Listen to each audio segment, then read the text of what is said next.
Hello everyone, welcome to my YouTube channel. तो guys, आज हमारी मशहूर भोजपुरी लोक गायिका शारदा सिन्हा हमारे बीच नहीं रही, तो हमारी तरफ से उनको अश्रुपूर्ण श्रद्धांजलि और उनकी अंत्येष्टि राजकीय सम्मान के साथ की जाएगी।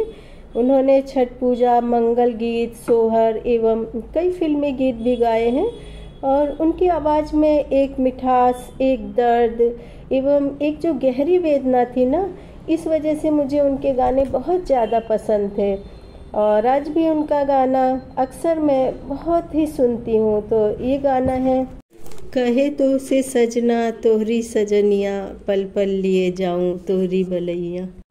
तो गाइस, छठ पूजा में अपने शहर से लेकर के विदेशों तक हम शारदा सिन्हा के ही गाने सुनते हैं और आज ये हमारे बीच में मौजूद नहीं है, वो भी इस समय जबकि बिहार का सबसे बड़ा पर्व छठ का पर्व है। तो छठी मैया इनकी आत्मा को शांति प्रदान करें।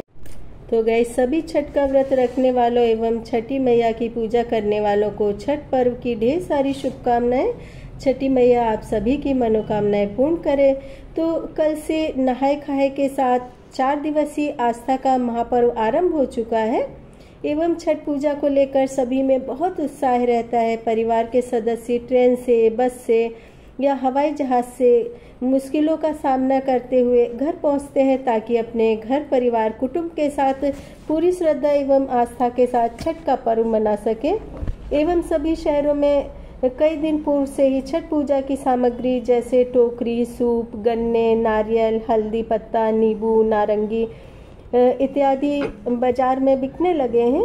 एवं छठ पूजा में फल फूल एवं पूजा की सामग्री बहुत महंगी हो जाती है और मुझे लगता है कि व्रत एवं त्यौहार में फल फ्रूट एवं पूजा की सामग्री की कीमत सामान्य दिनों की तरह ही होनी चाहिए, क्योंकि पूजा में प्रयोग किए जाने वाली सामग्री एवं फल फूल की खरीदारी सभी वर्ग के लोग करते हैं और ये सामान्य रेट में ही रहेगी तो सभी वर्ग के लोग पूजा के लिए फल फ्रूट सामग्री वगैरह खरीद सकेंगे।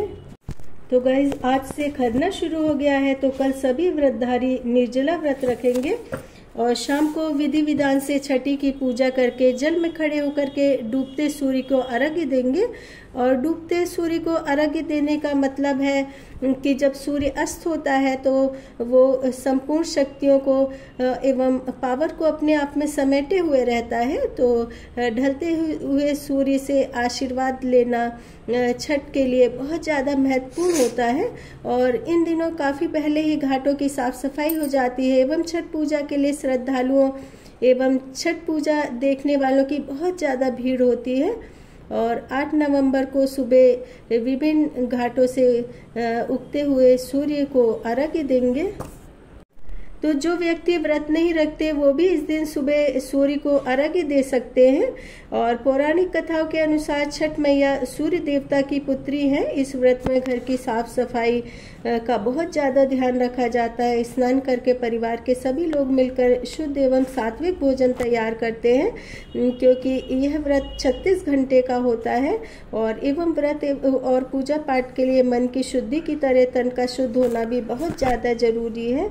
और भोजन में लौकी, चने की दाल की सब्जी एवं चावल का प्रसाद ग्रहण किया जाता है। क्योंकि यह व्रत बहुत ज़्यादा कठिन होता है, इसलिए स्वास्थ्य का भी बहुत ध्यान रखना पड़ता है और स्वास्थ्य को ध्यान में रखकर ही पौष्टिक भोजन पकाया जाता है। और छठ पूजा में दिखावा बिल्कुल भी नहीं होता है। कई सौ वर्षों से छठ पूजा पूरे विधि विधान एवं नियम से पारंपरिक तरीके से की जाती है। आप चाहे किसी भी स्थान पर देख लें, छठ पूजा संपूर्ण विधि विधान एवं निष्ठा से ही की जाती है और ये परंपरा, संस्कृति एवं पर्व ही है जिन्होंने हमारे देश की प्राचीनतम धरोहर को बचा रखा है। और गाजियाबाद में कई स्थानों पर नदियों की साफ सफाई की जाती है जिससे कि श्रद्धालु जल में खड़े होकर के सूर्य को अर्घ्य दे सके।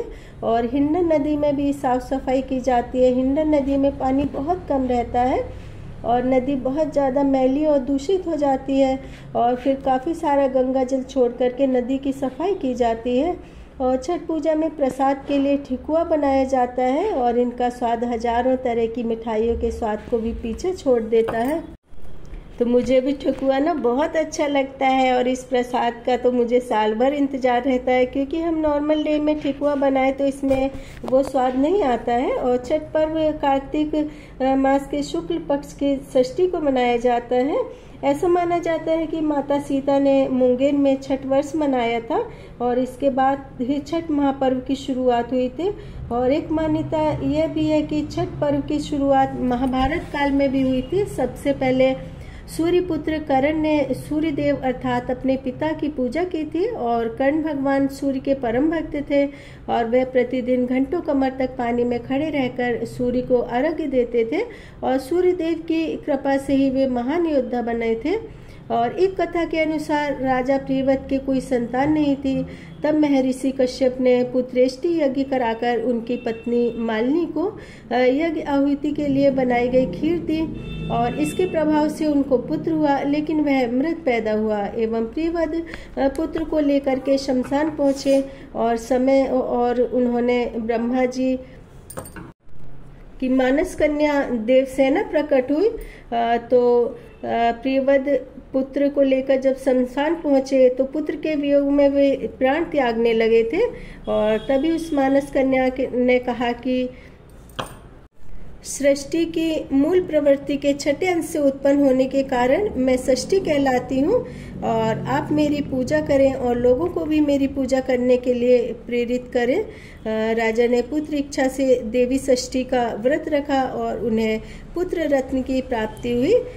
तो यही काफ़ी सारी पौराणिक कथाएं हैं और पौराणिक कथाएं सत्य भी होती हैं। तो इन्हीं सत्यता के आधार पर लोग कई बार संतान के लिए या घर में संतान का विवाह नहीं हो रहा है या घर में कोई सदस्य बहुत ज़्यादा बीमार है तो इसके लिए मानता मांगते हैं छठी मैया से और जब उनका काम सफल हो जाता है तो फिर वे धूमधाम से छठ पर्व मनाते हैं एवं छठ का व्रत रखते हैं।